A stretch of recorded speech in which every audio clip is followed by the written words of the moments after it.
Hello my dear students, എല്ലാവരും സുഖമായിട്ടിരിക്കുന്നു എന്ന് വിചാരിക്കുന്നു. എല്ലാവരും സേഫായിട്ടിരിക്കുക. ക്ലാസ്സുകളെല്ലാം കൃത്യമായിട്ട് ഫോളോ ചെയ്യുന്നുണ്ടെന്നാണ് ഞാൻ വിചാരിക്കുന്നത്. നോട്ടുകളെല്ലാം കൃത്യമായിട്ട് എഴുതുക, കൂട്ടി ഇടരുത്. കൃത്യമായിട്ട് പറഞ്ഞു തരുന്നത്രയും പോർഷൻസ് ടെക്സ്റ്റ് വായിച്ച് നോട്ട് പ്രിപ്പയർ ചെയ്ത് പഠിച്ച് തന്നെ പോകണം. എക്സാമിനൊന്നും വലിയ മാറ്റമൊന്നും ഉണ്ടാകുമെന്ന് പ്രതീക്ഷിച്ചിരിക്കരുത്. അതൊക്കെ സമയത്ത് തന്നെ നടക്കാനാണ് സാധ്യത. ഓക്കെ, അപ്പോൾ TGA DTA നിങ്ങൾ കൃത്യമായിട്ട് പഠിച്ചു, നോട്ട് എഴുതി. ഇനി നമുക്ക് വേണ്ടത് next section chromatographic method. Chromatographic methods ഇത് നമ്മൾ +1 ക്ലാസ്സുകളിൽ ഇതെല്ലാം അവിടെ പഠിച്ച കുറേ കാര്യങ്ങൾ തന്നെയാണ് ഇവിടെ വീണ്ടും നമ്മൾ റിപ്പീറ്റ് ചെയ്ത് പഠിക്കുന്നത്. എല്ലാവർക്കും ഫെമിലിയർ ആയിട്ടുള്ള ടേമാണ് ക്രൊമാറ്റോഗ്രഫി എന്ന് പറയുന്നത്. What is chromatography? This is an analytical method used for the separation of different components present in a mixture. ഒരു മിക്സറിൽ നിന്ന് കമ്പോണൻസുകളെ സെപ്പറേറ്റ് ചെയ്തെടുക്കാൻ വേണ്ടി യൂസ് ചെയ്യുന്ന, അനലിറ്റിക്കൽ കെമിസ്ട്രിയിൽ യൂസ് ചെയ്യുന്ന ഒരു വളരെ ഇമ്പോർട്ടൻ്റ് ആയിട്ടുള്ള ടെക്നിക്കാണ് ക്രൊമാറ്റോഗ്രഫി എന്ന് പറയുന്നത്. Okay, this word chromatography is derived from two Greek words, chroma and graphene. Chroma means color, graphene means to write. എന്ന് പറഞ്ഞാൽ കളറുകൾ കൊണ്ടുള്ള ഒരു എഴുത്ത് എന്നാണ് ക്രൊമാറ്റോഗ്രഫി. അതിൽ നിന്നാണ് ക്രൊമാറ്റോഗ്രഫി വന്നത്. എന്ന് പറഞ്ഞാൽ ആദ്യകാലങ്ങളിലെല്ലാം പിഗ്മെൻറ്റ്സിൽ നിന്ന് കളേഴ്സിനെ വേർതിരിച്ചെടുക്കാൻ വേണ്ടിയിട്ടാണ്, പല കളേഴ്സിനെ സെപ്പറേറ്റ് ചെയ്യാൻ വേണ്ടിയിട്ടാണ് ആദ്യകാലങ്ങളിലെല്ലാം ക്രൊമാറ്റോഗ്രഫി യൂസ് ചെയ്തിരുന്നത്. Okay, then principle of chromatography. നമ്മൾ പ്രിൻസിപ്പിൾ പറയുമ്പം 2 ടേംസ് നമുക്ക് എക്സ്പ്ലെയിൻ ചെയ്യേണ്ടതുണ്ട്. First one is stationary phase, second one is mobile phase. എല്ലാവർക്കും അറിയാവുന്നതാണ് സ്റ്റേഷനറി ഫേസും മൊബൈൽ ഫേസും.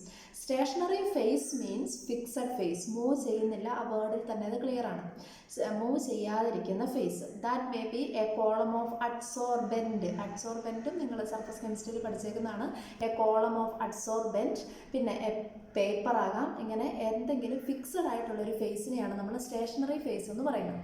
Then next one is mobile phase. Mobile phase is moving phase, move ചെയ്തുകൊണ്ടിരിക്കുന്ന ഫേസാണ് മൊബൈൽ ഫേസ്. നമുക്ക് ഒരു സബ്സ്റ്റൻസിനെ സെപ്പറേറ്റ് ചെയ്യാൻ വേണ്ടിയിട്ട്, ഒരു മിക്സറിലെ കമ്പോണൻസിനെ സെപ്പറേറ്റ് ചെയ്യാനായിട്ട് നമ്മൾ അത് മൊബൈൽ ഫേസ് ആയിട്ട് നമ്മൾ സ്റ്റേഷനറി ഫേസിന്മേലെ അപ്ലൈ ചെയ്ത് വിടുകയാണ്. മൊബൈൽ ഫേസും സ്റ്റേഷനറി ഫേസിലൂടെ മൂവ് ചെയ്യുന്നതിനനുസരിച്ച് different components are separated based upon adsorption or partition. ആ 2 ടേമുകളാണ് പ്രിൻസിപ്പിളിൽ നിർബന്ധമായിട്ട് നമ്മൾ പറയേണ്ടത്, അഡ്സോർപ്ഷൻ ആൻഡ് പാർട്ടീഷൻ. അപ്പോൾ നമ്മൾ എന്താണ് ക്രൊമാറ്റോഗ്രഫി എന്ന് കണ്ടു, ഇൻട്രൊഡക്ഷൻ കണ്ടു. ഇനി നമുക്ക് അപ്പോൾ പ്രിൻസിപ്പിൾ ഓഫ് ക്രൊമാറ്റോഗ്രഫി പറഞ്ഞാൽ സ്റ്റേഷനറി ഫേസ് എന്താണെന്ന് പറയണം, മൊബൈൽ ഫേസ് എന്താണെന്ന് പറയണം. And the mobile phase is introduced into the stationary phase and the different components are separated based upon their adsorption or partition. ആ 2 ടേംസും അവിടെ നമ്മൾ നിർബന്ധമായിട്ട് പറയണം. ദെൻ നെക്സ്റ്റ് അഡ്സോർപ്ഷൻ എന്താണെന്ന് എല്ലാവർക്കും അറിയാമല്ലോ അല്ലേ. അഡ്സോർബ് ചെയ്യുക എന്ന് പറഞ്ഞാൽ സർഫസിന്മേൽ മാത്രമായിട്ട് കോൺസെൻട്രേറ്റ് ചെയ്തിരിക്കുന്നതിനെയാണ് നമ്മൾ അഡ്സോർപ്ഷൻ എന്ന് വിളിക്കുന്നത്. അറിയാലോ അത്. അപ്പോൾ നമ്മളിനി നെക്സ്റ്റ് ക്ലാസിഫിക്കേഷൻ ഓഫ് ക്രൊമാറ്റോഗ്രഫി ആണ് നോക്കേണ്ടത്. Classification of chromatography, first classification is based upon the mechanism of separation. സെപ്പറേഷനെ ബേസ് ചെയ്തിട്ടുള്ള classification mainly there are classified into 3 types. First one is adsorption chromatography, second one is partition chromatography and third one is ion exchange chromatography. അതിൽ third ion exchange chromatography നമുക്ക് വലിയ detailed ആയിട്ട് കാര്യങ്ങളൊന്നും വരുന്നില്ല. Just അത് എന്താണെന്ന് മാത്രം ഒന്ന് പറഞ്ഞാനായിട്ട് നിങ്ങൾ പഠിച്ചിരുന്നാൽ മതി. First one adsorption chromatography. Adsorption chromatography the stationary phase is solid and the mobile phase may be liquid or gas. Stationary phase എപ്പോഴും എന്തായിരിക്കും? അഡ്സോർപ്ഷൻ ക്രൊമാറ്റോഗ്രഫിയിൽ സോളിഡ് ആയിരിക്കും. മൊബൈൽ ഫേസ് എന്ന് പറയുന്നത് ലിക്വിഡ് ആകാം, ഗ്യാസ് ആകാം. Okay, and the principle of separation is adsorption. അതായത് ഒരു മിക്സറിൻ്റെ അകത്തുള്ള ഡിഫറെൻറ്റ് കമ്പോണൻസിന് അഡ്സോർബ് ചെയ്യാനുള്ള ടെൻഡൻസി ഡിഫറെൻ്റ് ആയിരിക്കും. അങ്ങനെ അഡ്സോർപ്ഷൻ്റെ ബേസിസിൽ ഡിഫറെൻറ്റ് കമ്പോണൻസ് സെപ്പറേറ്റ് ചെയ്യുകയാണെന്നുണ്ടെങ്കിൽ that type of chromatography is known as adsorption chromatography. ഇനി അഡ്സോർപ്ഷൻ ക്രൊമാറ്റോഗ്രഫി ആണെങ്കിൽ ഉറപ്പായിട്ടും സ്റ്റേഷനറി ഫേസ് എന്തായിരിക്കും? സോളിഡ് തന്നെ ആയിരിക്കും. ഓക്കെ, ദെൻ നമ്പർ 2 എന്താണ്? Partition chromatography. രണ്ടാമത്തേത് പാർട്ടീഷൻ ക്രൊമാറ്റോഗ്രഫി. ഇവിടെ ഓർത്തിരിക്കേണ്ട ഒരു കാര്യം എന്ന് പറഞ്ഞാൽ in partition chromatography the stationary phase is A liquid supported on an inert solid. അത് വളരെ നിർബന്ധമായിട്ട് പറഞ്ഞിരിക്കേണ്ട ഒരു കാര്യമാണ്. സ്റ്റേഷനറി ഫേസ് സോളിഡ് ആണെങ്കിൽ പ്രിൻസിപ്പിൾ ഓഫ് സെപ്പറേഷൻ അഡ്സോർപ്ഷൻ ആയിരിക്കും. സ്റ്റേഷനറി ഫേസ് സോളിഡ് അല്ലാതെ മറ്റൊരു ഓപ്ഷനും കൂടെ ഉണ്ട്, ലിക്വിഡ് ആവുക. ലിക്വിഡ് ആകുക എന്ന് പറഞ്ഞാൽ പൂർണ്ണമായിട്ടും ലിക്വിഡ് ആയിരുന്നാൽ അത് സ്റ്റേഷനറി ആവത്തില്ല. അപ്പോൾ ലിക്വിഡ് എന്ന് പറഞ്ഞാൽ എന്താ ഉദ്ദേശിക്കുന്നത്? ഒരു സോളിഡ് ഇനേർട്ട് ആയിട്ടുള്ള ഒരു സോളിഡ് സപ്പോർട്ടിന്മേൽ ഗ്ലാസിന്മേൽ വളരെ തിന്നായിട്ടൊരു ലിക്വിഡ് ലെയർ സ്പ്രേ ചെയ്യുകയോ കോട്ട് ചെയ്യുകയോ ചെയ്തിട്ടുണ്ടാവും.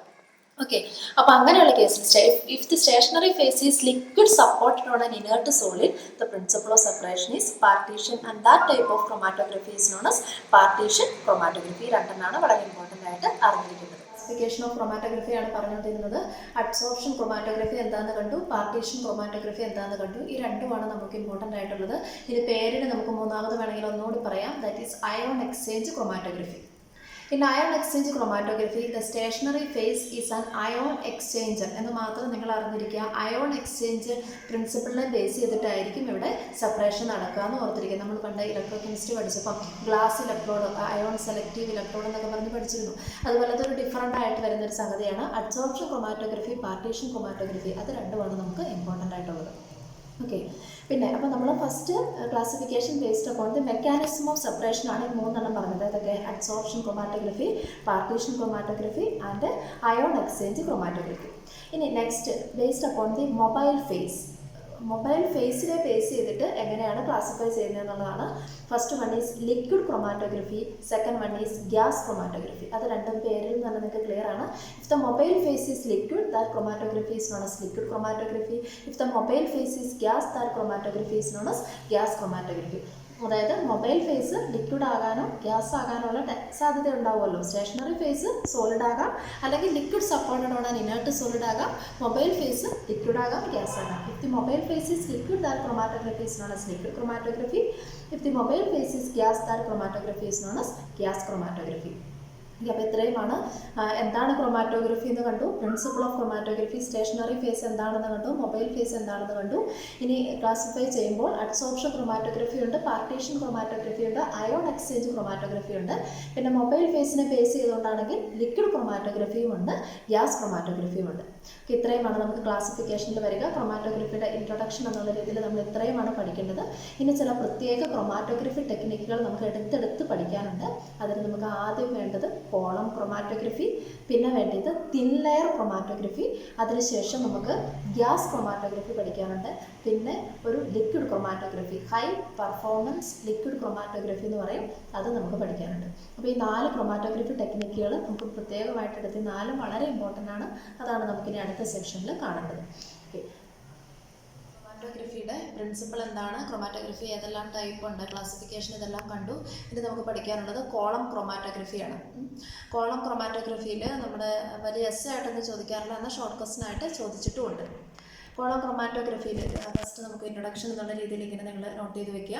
It is a best important analytical method used for the separation of both solids and liquid. സോളിഡ്സിനെയും ലിക്വിഡ്സിനെയും സെപ്പറേറ്റ് ചെയ്യാനായിട്ട്, മിക്സേഴ്സിനെ സെപ്പറേറ്റ് ചെയ്യാനായിട്ട് യൂസ് ചെയ്യുന്ന ഒരു ബെസ്റ്റ് അനലിറ്റിക്കൽ ടെക്നിക്കാണ് കോളം ക്രൊമാറ്റോഗ്രഫി എന്ന് പറയുന്നത്. ഏത് ക്രൊമാറ്റോഗ്രഫി ടെക്നിക്ക് ചോദിച്ചാലും അതിൻ്റെ പ്രിൻസിപ്പിൾ പറയുമ്പോൾ പറയേണ്ട ഒരു കാര്യമുണ്ട്. സ്റ്റേഷനറി ഫേസ് എന്താണ്, മൊബൈൽ ഫേസ് എന്താണ്, പ്രിൻസിപ്പിൾ ഓഫ് സെപ്പറേഷൻ എന്ന് പറയുന്നത് അഡ്സോർപ്ഷൻ ആണോ പാർട്ടീഷൻ ആണോ, ഇത്രയും കാര്യങ്ങളാണ് ഈ ക്രൊമാറ്റോഗ്രഫി ടെക്നിക്കിൻ്റെ പ്രിൻസിപ്പിൾ എന്നതുകൊണ്ട് ഉദ്ദേശിക്കുന്നത്. Okay, in column chromatography stationary phase is solid, mobile phase is liquid. ഓർത്തിരിക്കുക, in column chromatography stationary phase is solid. The stationary phase is prepared by packing a suitable adsorbent in a cylindrical column. That is why it is known as column chromatography. Stationary phase is prepared by packing suitable adsorbent in a cylindrical column. Commonly used adsorbents are silica, alumina, calcium carbonate, calcium phosphate, etc. etc. അങ്ങനെ ഏതെങ്കിലും suitable ആയിട്ടുള്ള അഡ്സോർബൻ്റ് ഒരു cylindrical കോളത്തിനുള്ളിൽ pack ചെയ്ത് ഉണ്ടാക്കി വെച്ചിരിക്കുന്ന ആ ഒരു കോളമാണ് എന്ത്, സ്റ്റേഷനറി ഫേസ് എന്ന് പറയുന്നത്. മൊബൈൽ ഫേസ് ലിക്വിഡ് ആണെന്ന് പറഞ്ഞു. That is the substance to be separated is dissolved in a suitable solvent and it act as the mobile phase. ഏത് സബ്സ്റ്റൻസിനെയാണോ നമുക്ക് സെപ്പറേറ്റ് ചെയ്യേണ്ടത് അത് ഒരു സ്യൂട്ടബിൾ സോൾവെൻറ്റിനുള്ളിൽ ഡിസോൾവ് ചെയ്ത് അത് നമ്മൾ സ്റ്റേഷനറി ഫേസിലേക്ക് ഇൻട്രൊഡ്യൂസ് ചെയ്യുന്നു. അതാണ് നമ്മുടെ മൊബൈൽ ഫേസ് എന്ന് പറയുന്നത്. ഓക്കെ, ഇനി നമ്മുടെ ഇവിടെ ആ മൊബൈൽ ഫേസ് സ്റ്റേഷനറി ഫേസിലൂടെ പാസ് ചെയ്യുമ്പോൾ different components are separated based upon the difference in there adsorption coefficient. ഒരു മിക്സറിൻ്റെ അകത്തുള്ള ഡിഫറെൻറ്റ് ഓരോ കമ്പോണൻസിനും അഡ്സോർപ്ഷനുള്ള കപ്പാസിറ്റി ഡിഫറെൻ്റ് ആയിരിക്കും. അങ്ങനെ അഡ്സോർപ്ഷനുള്ള കപ്പാസിറ്റിയുടെ ഡിഫറൻസിനനുസരിച്ച് ഓരോന്നും ഓരോരോ റീജിയനിലായിട്ട് നമുക്ക് ആ കോളത്തിനുള്ളിൽ തന്നെ സെപ്പറേറ്റ് ചെയ്യുന്നതായിട്ട് കാണും. ഓക്കെ, ഇനി ഇവിടെ നമ്മൾ ഈ separation based upon rate of separation based upon 2 factors. First one is activity of adsorbent, second one is polarity of solvent. രണ്ട് കാര്യങ്ങളെ ബേസ് ചെയ്തിട്ടാണ് ഈ സെപ്പറേഷൻ്റെ സ്പീഡ് നമ്മൾ പറയുക. Activity of adsorbent and polarity of column chromatography. എന്താണ് stationery phase എന്ന് കണ്ടു, mobile face ഏതാണെന്ന് കണ്ടു. ഇനി the rate of separation depends on 2 factors. ഞാൻ അത്യാവശ്യം നോട്ട് ഇവിടെ പ്രിപ്പയർ ചെയ്തിട്ടുണ്ട്. Activity of adsorbent and polarity of solvent. ഈ രണ്ട് കാര്യങ്ങളെ ബേസ് ചെയ്തിട്ടാണ് ക്രൊമാറ്റോഗ്രഫിക് സെപ്പറേഷൻ്റെ സ്പീഡ് നമ്മൾ പറയുക. If the activity of adsorbent is high and the polarity of solvent is low, the rate of separation is separation process is very slow, but it gives good separation. ഏറ്റവും സ്ലോയിൽ separation നടക്കുമ്പോഴായിരിക്കും ഏറ്റവും perfect ആയിട്ടുള്ള separation വരിക. അത് അഡ്സോർബൻറ്റിൻ്റെ activity ഹൈയും നമ്മുടെ use ചെയ്യുന്ന solvent, ഏത് സോൾവെൻറ്റിൻ്റെ കാര്യം പറയുന്നത്, നമ്മൾ ഏത് സബ്സ്റ്റൻസ് ആണോ സെപ്പറേറ്റ് ചെയ്യേണ്ടത് ആ സബ്സ്റ്റൻസിനെ ഒരു സ്യൂട്ടബിൾ സോൾവെൻറ്റിൽ ഡിസോൾവ് ചെയ്യിച്ചിട്ട് വേണം സ്റ്റേഷനറി ഫേസിലേക്ക് ഇൻട്രൊഡ്യൂസ് ചെയ്യാമെന്ന് നമ്മൾ പറഞ്ഞു. ആ സോൾവെൻറ്റിൻ്റെ പൊളാരിറ്റിയും നമ്മുടെ സ്റ്റേഷനറി ഫേസിൽ പാക്ക് ചെയ്തിരിക്കുന്ന അഡ്സോർബെൻറ്റിൻ്റെ ആക്ടിവിറ്റിയും, ഈ രണ്ട് കാര്യങ്ങളാണ് ആ സെപ്പറേഷൻ റേറ്റിനെ തീരുമാനിക്കുന്നത്. ആക്ടിവിറ്റി ഓഫ് അഡ്സോർബൻറ്റ് ഹൈ ആയിരിക്കുകയും പൊളാരിറ്റി ഓഫ് സോൾവെൻറ്റ് ലോ ആയിരിക്കുകയും ചെയ്യുമ്പോഴാണ് ഏറ്റവും ബെസ്റ്റ് സെപ്പറേഷൻ വരുന്നത്. ഏറ്റവും സ്ലോ സെപ്പറേഷൻ ആയിരിക്കും പക്ഷേ അത്. ഇനി നേരെ തിരിച്ച്, if the activity of adsorbent is law and polarity of solvent is high, it gives poor separation, very fast separation. വളരെ ഫാസ്റ്റായിട്ട് സെപ്പറേഷൻ നടക്കും, പക്ഷേ വളരെ പുവർ പെർഫോമൻസ് ആയിരിക്കും കിട്ടുക. ഇനി നമുക്ക് what is the procedure of column chromatography. നമ്മൾ ഓൾറെഡി ഒന്ന് പറഞ്ഞതാണ്. The substance to be separated is dissolved in a suitable solvent and it is introduced from the top of that cylindrical column. ഞാനിവിടെ just ഒരു figure കാണിച്ചിട്ടുണ്ട്. നമ്മുടെ adsorbent pack ചെയ്തിരിക്കുന്ന ഒരു കോളത്തിനുള്ളിലാണ്. ഈ കോളത്തിൻ്റെ ടോപ്പിലേക്ക് നമ്മൾ എന്ത് ചെയ്യുന്നു, ഏത് സബ്സ്റ്റൻസിനെയാണോ സെപ്പറേറ്റ് ചെയ്യേണ്ടത് that substance is dissolved in a suitable solvent. Solvent എന്താ, നോർമൽ ഹെക്സൈനോ ബെൻസീനോ അങ്ങനെ ഏതെങ്കിലും സ്യൂട്ടബിൾ സോൾവെൻ്റ് ഏതാണോ ഓരോന്നിനും അത് സെലക്ട് ചെയ്യുക. എന്നിട്ട് അത് നമ്മൾ സ്യൂട്ടബിൾ സോൾവെൻറ്റിൽ ഡിസോൾവ് ചെയ്യിച്ച് ആ ലിക്വിഡ്, അതാണ് mobile phase, that is introduced from the top of the column. As that substance moves through the column, different components are adsorbed in different region. ഓരോ കമ്പോണൻറ്റ്, ഇപ്പോൾ എ എന്ന് പറയുന്ന കമ്പോണൻറ്റ് ഇവിടെ adsorb ചെയ്ത് കാണുന്നുണ്ട്. That means എക്കാണ് ഏറ്റവും കൂടുതൽ അഡ്സോർപ്ഷനുള്ള capacity. The component that has greater adsorption power will be adsorbed in the top and the component which has lesser adsorption power will be adsorbed in the bottom. അങ്ങനെ cylindrical കോളത്തിനുള്ളിൽ തന്നെ പല കമ്പോണൻറ്റുകളും പല റീജിയനിലായിട്ട് separate ചെയ്തിരിക്കുന്ന കാണാം. ഇതിപ്പോൾ സെപ്പറേഷൻ മാത്രം നടന്നിട്ടുള്ളൂ. ഇനി നമ്മളെ ഓരോ കമ്പോണൻറ്റിനെയും വാഷ് ചെയ്ത് മാറ്റണം. That process is known as elution. Then what is elution? The process of washing out of each component from that column. That process is known as elution. This elution is usually done by adding more solvent from the. ഇനി അടുത്ത് നമുക്ക് വേണ്ടത് thin layer chromatography. Thin layer chromatography short ഫോമിൽ നമ്മളതിനെ TLC എന്ന് പറയും. TLC. ഇതും നിങ്ങൾ +1 പഠിച്ചേക്കുന്നത് തന്നെയാണ്. തിൻ ലെയർ ക്രൊമാറ്റോഗ്രഫി എന്ന് പറയുമ്പം this is used not only to determine the number of components present in a mixture but also to identify the components and purify the components. എത്ര കമ്പോണൻസ് ഉണ്ട് ഒരു മിക്സറിൽ നിന്ന് അറിയാൻ വേണ്ടി മാത്രമല്ല, ഓരോ കമ്പോണൻറ്റിനെ കൃത്യമായിട്ട് ഐഡൻറ്റിഫൈ ചെയ്യാനും ഓരോ കമ്പോണൻറ്റിനെ പ്യൂരിഫൈ ചെയ്യാനും എല്ലാം യൂസ് ചെയ്യുന്ന ഒരു ടെക്നിക്കാണ് TLC. പിന്നെ this is A very sensitive technique. Only A microgram quantity is required for it's analysis. വളരെ സ്മോൾ എമൗണ്ട് മാത്രം സാമ്പിൾ മതി ഇത് അനലൈസ് ചെയ്യാൻ വേണ്ടിയിട്ട്. പിന്നെ it requires very less time. വളരെ കുറഞ്ഞ സമയം കൊണ്ട് വളരെ കുറഞ്ഞ അളവ് മാത്രം സാമ്പിൾ ഉപയോഗിച്ച് നമുക്ക് അനലൈസ് ചെയ്യാൻ പറ്റുന്ന ടെക്നിക്കാണ് TLC എന്ന് പറയുന്നത്. അതാണ് അതിൻ്റെ ഒരു അഡ്വാൻറ്റേജ് ആയിട്ട് പറയുന്നത്. ഇനി the commercially available TLC plate. നമുക്ക് TLC ചെയ്യാനായിട്ട് നമുക്കൊരു TLC പ്ലേറ്റ് അവൈലബിൾ ആണ്. That may be a sheet of glass, sheet of metal, sheet of plastic in which suitable adsorbent is coated. Suitable adsorbent coat ചെയ്ത് വെച്ചിരിക്കുന്ന thin ഷീറ്റായിട്ട് നമുക്ക് available ആയിട്ടുള്ള പ്ലേറ്റാണ് ഏത് TLC plate. TLC ചെയ്യാനായിട്ട് നമ്മൾ യൂസ് ചെയ്യുന്ന plate. അപ്പോൾ അവിടെ നമുക്ക് വേണമെങ്കിൽ TLC പ്ലേറ്റ് സ്വന്തമായിട്ട് ലാബിൽ ഉണ്ടാക്കിയെടുക്കാം. അതിൻ്റെ പ്രൊസീജിയറും കൂടെ ടെക്സ്റ്റ് ബുക്കിൽ പറഞ്ഞിട്ടുണ്ട്. This can be prepared in the laboratory by using silica gel powder. A slurry of silica gel powder is made with water and it is coated on a thin sheet of glass അല്ലെങ്കിൽ thin sheet of plastic എന്നാണ് പറഞ്ഞിരിക്കുന്നത്. Silica gel powder ഉപയോഗിച്ചുകൊണ്ട് നമുക്ക് അതിൻ്റെ ഒരു ചെറിയൊരു slurry ഉണ്ടാക്കി, വെള്ളം ഉപയോഗിച്ചിട്ട് സ്ലറി ഉണ്ടാക്കി അത് നന്നായിട്ട് വളരെ തിന്നായിട്ട് ഒരു പ്ലാസ്റ്റിക് ഷീറ്റിന്മേൽ കോട്ട് ചെയ്ത് കൊടുത്തു കഴിഞ്ഞാൽ നമുക്ക് എന്തായി, ഒരു TLC പ്ലേറ്റ് ആയി. ഇതല്ലെങ്കിൽ റെഡിമെയ്ഡ് ആയിട്ട് TLC പ്ലേറ്റ് നമുക്ക് മേടിക്കാനായിട്ട് കിട്ടും. ഇനി നമ്മൾ എന്താ ചെയ്യേണ്ടതെന്നാൽ the substance to be separated or the substance to be analyzed and it is spotted near the bottom end of the TLC plate. TLC പ്ലേറ്റിൻ്റെ ഒരു ബോട്ടം എൻഡിൽ അതൊരു സ്പോട്ട് ചെയ്യുക. അത് ഞാൻ കാണിച്ചു തരാം നിങ്ങൾക്ക്. ഞാൻ ജസ്റ്റ് ഒരു ഡയഗ്രം കാണിച്ചു നോക്കുക. അത് വളരെ ചെറിയൊരു ഷീറ്റ് ഇങ്ങനെ കട്ട് ചെയ്ത് ഇത്രയും ചെറിയ വലുപ്പത്തിൽ നമുക്ക് കട്ട് ചെയ്തെടുക്കാം. അതിൻ്റെ ഒരു ലോവർ എൻഡിൽ നമുക്ക് ഏത് സബ്സ്റ്റൻസ് ആണോ സെപ്പറേറ്റ് ചെയ്യേണ്ടത് ആ സബ്സ്റ്റൻസിൻ്റെ ചെറിയൊരു സ്പോട്ട്, അതായത് ക്യാപ്പിലറി ട്യൂബ് ഉപയോഗിച്ചിട്ട് വളരെ ചെറിയൊരു ഡോട്ട് മാത്രം ഇവിടെ വെക്കുക.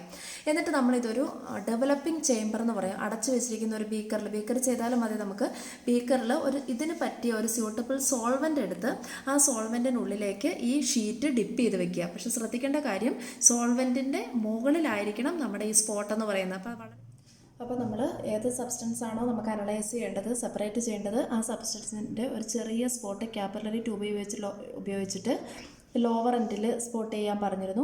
ഇനി നമ്മളത് സ്യൂട്ടബിൾ സോൾവെൻറ്റിനുള്ളിലേക്ക് ഡിപ്പ് ചെയ്ത് വെക്കുന്നു. ഡിപ്പ് ചെയ്യുന്നില്ല, ജസ്റ്റ് ടച്ച് ചെയ്യുന്നതിൻ്റെ ലോവർ എൻഡ് ടച്ച് ചെയ്യാൻ പാകത്തിന് മാത്രം നമ്മുടെ സ്പോട്ട് എപ്പോഴും സോൾവെൻറ്റിൻ്റെ മുകളിൽ നിൽക്കണം. അങ്ങനെ നമ്മുടെ ഈ സോൾവെൻറ്റിനുള്ളിൽ ഈ ഇത് വെച്ച് കഴിയുമ്പോൾ ഉറപ്പായിട്ടും ഈ സോൾവെൻറ്റ് മുകളിലേക്ക് ക്യാപ്പിലറി ആക്ഷൻ മൂലം റേസ് ചെയ്ത് വരും. അത് റേസ് ചെയ്യുന്നതിനോടൊപ്പം തന്നെ ആ സോൾവെൻറ്റ് എന്തിനേയും കൂടെ ക്യാരി ചെയ്യും, നമ്മളിവിടെ വെച്ച സ്പോട്ടിനെയും കൂടെ മുകളിലേക്ക് ക്യാരി ചെയ്യും. അങ്ങനെ ക്യാരി ചെയ്ത് പോകുമ്പോൾ അതിനുള്ളിലുള്ള ഡിഫറെൻറ്റ് കമ്പോണൻസ് പല റീജിയൻസിൽ വന്ന് സെപ്പറേറ്റ് ചെയ്യും. അങ്ങനെ പല സ്പോട്ടുകളായിട്ട് നമുക്ക് കാണാൻ പറ്റും. അങ്ങനെ സോൾവെൻ്റ് ഇങ്ങനെ മുകളിലേക്ക് എത്തിക്കഴിയുമ്പോൾ ഏകദേശം മുകളിൽ എത്താറാവുമ്പോൾ നമ്മളത് ചേംബറിൽ നിന്ന് പുറത്തേക്ക് എടുക്കുന്നു. അതായത് നമുക്കറിയാം സോൾവെൻ്റ് ഇങ്ങനെ നനഞ്ഞ് വൈറ്റ് ഷീറ്റാണ്, നനഞ്ഞ് കയറി വരുന്നത് നമുക്ക് കാണാൻ പറ്റും. അപ്പോൾ അങ്ങനെ ഏകദേശം മുകളിൽ എത്തിക്കഴിയുമ്പോഴേക്കും നമ്മളതിനെ പുറത്തേക്ക് എടുക്കുന്നു. പുറത്തേക്ക് എടുത്തിട്ട് നമുക്ക് ഓരോ സ്പോട്ടും ഇപ്പോൾ ചിലപ്പോൾ സ്പോട്ട്സ് കളേർഡായിരിക്കും, ചിലപ്പം കളർലെസ് ആയിരിക്കും. കളർലെസ് ആണെന്നുണ്ടെങ്കിൽ അതിനെങ്ങനെ വിഷ്വലൈസ് ചെയ്യാം, അത് പല പ്രാവശ്യം എക്സാമിന് ചോദിച്ച ഒരു 2 മാർക്ക് ക്വസ്റ്റ്യൻ. ഇനിയിപ്പോൾ നിങ്ങൾക്ക് 2 മാർക്കിൻ്റെ ക്വസ്റ്റ്യൻസ് ഉണ്ടാവില്ല, പാറ്റേൺ മാറിയതുകൊണ്ട് 3 മാർക്കിന് ചോദിക്കാൻ പ്രതീക്ഷിക്കാവുന്ന ഒരു ക്വസ്റ്റ്യനാണ്. What are the visualisation techniques used in TLC? അപ്പോൾ കമ്പോണൻസ് കളേർഡ് ആണെങ്കിൽ ഓക്കെ, കളേർഡ് അല്ല എന്നുണ്ടെങ്കിൽ, കളർലെസ് ആണെന്നുണ്ടെങ്കിൽ നമുക്കത് എവിടെയാണ് സ്പോട്ട് വന്നേക്കുന്നതെന്ന് അറിയാനായിട്ടുള്ള ഒരു 3 എണ്ണം ഓർത്തിരിക്കുക. ഒന്നെങ്കിൽ നമുക്ക് UV ലാമ്പ് ഉപയോഗിക്കാം, അൾട്രാവയലറ്റ് ലാമ്പ് ഉപയോഗിക്കാം.